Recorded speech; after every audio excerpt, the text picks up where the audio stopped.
emotions can be helpful.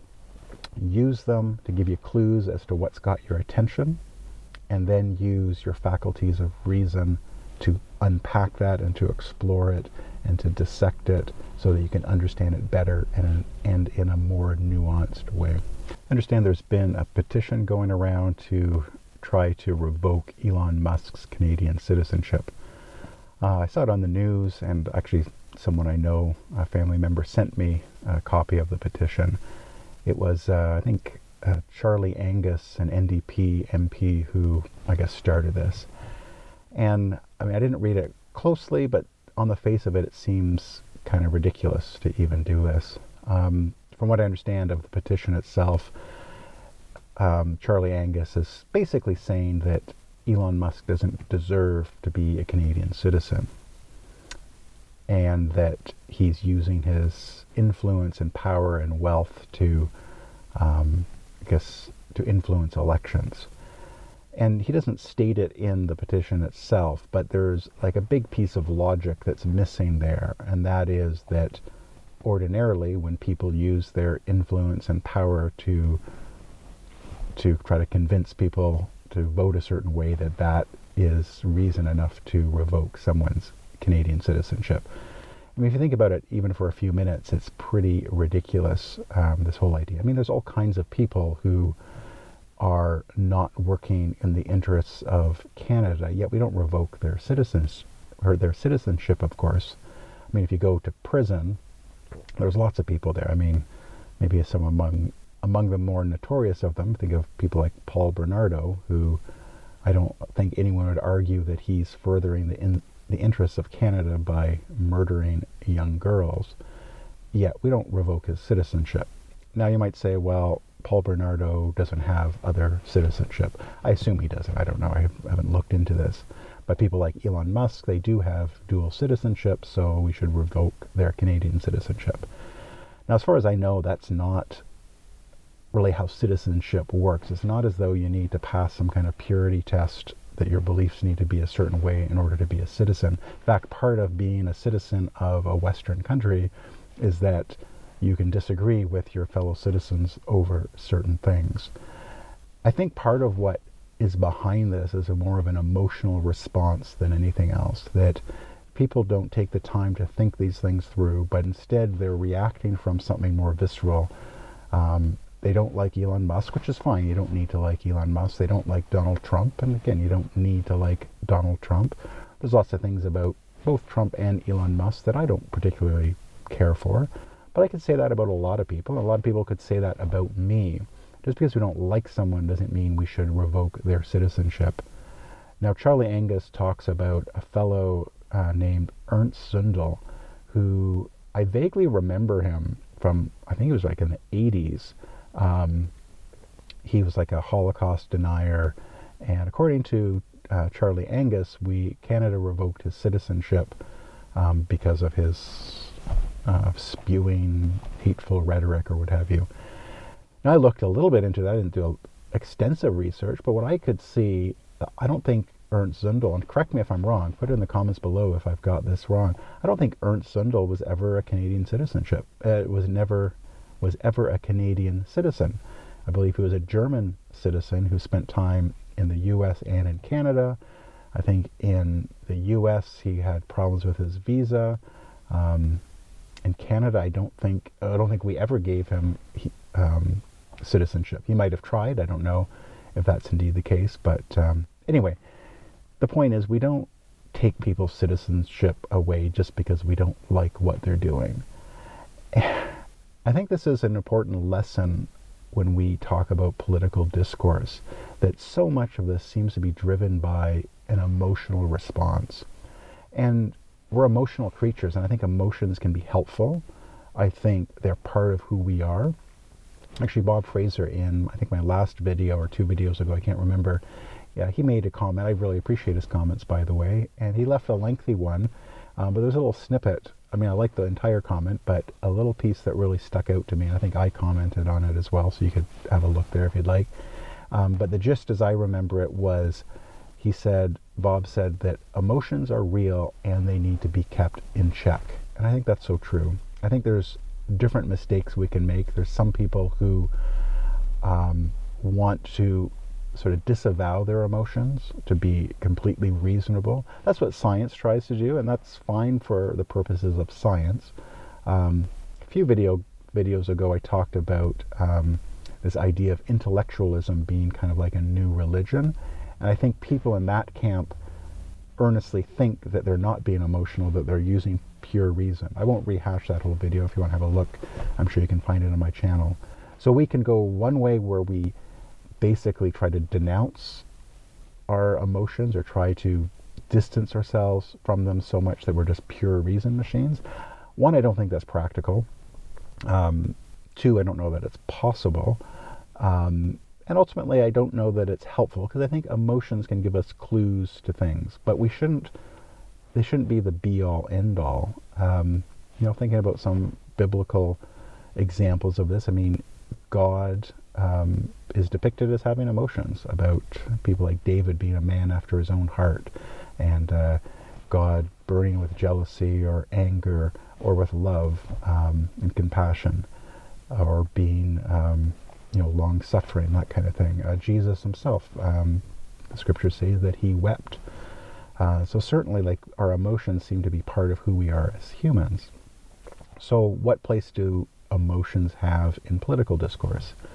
Well, I think, again, as Bob says, we should treat them as real. They can often give us clues as to something that we think is true, but we should check those. Again, not to rehash my last video, but we should test the spirits, that we should scrutinize our feelings. And again, I understand people feel threatened by Elon Musk, they feel threatened by Trump. Canada's sovereignty is, arguably being questioned. I think those are legitimate discussions to have, but to have that reaction, I don't know, is helpful.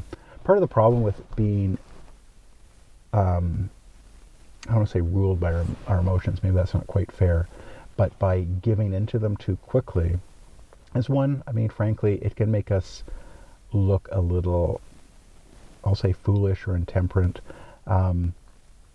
I can't think of any examples where I've said to myself, wow, like, that person is really just driven by their emotions. Isn't that awesome? Like, generally speaking, when people seem to be acting completely emotionally, unless, I mean, again, there's examples like if someone's grieving, and there's the edge cases, but in general, we generally don't say, wow, that person is really just being ruled by their emotions. Aren't they people of good character? So it can kind of make us look a little bit foolish, but that's maybe not the main thing. I think the biggest concern in terms of like our politics is as we give into our emotions aren't very dependable. They change kind of by definition. Like, we've got good days and we've got bad days. So when we're ruled by our emotions, it leaves us open to other people, political elements, who will manipulate our emotions. I mean, just look at the advertising industry. It's one of the oldest professions, I suppose, where clearly they're manipulating our emotions. And it's difficult, but we should stand above that and try not to be manipulated. Because, if we just give into our emotions and we don't use our reason, we can be taken to some places where, it's probably not in our best interest. I'm thinking in my schooling, this might be a separate video, but I'll just try to keep this brief. I did a Master's of Theological Studies at Conrad Grebel, which is part of University of Waterloo.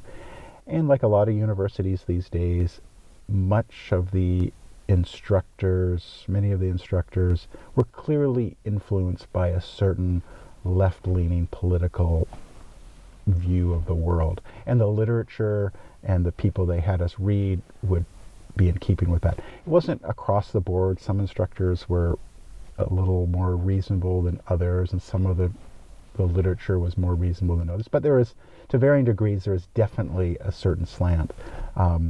And it was frustrating, but you'd read something and it's like, I know emotionally that this isn't right, that there's something wrong with this. And that's sort of that emotional clue that something doesn't seem right with this.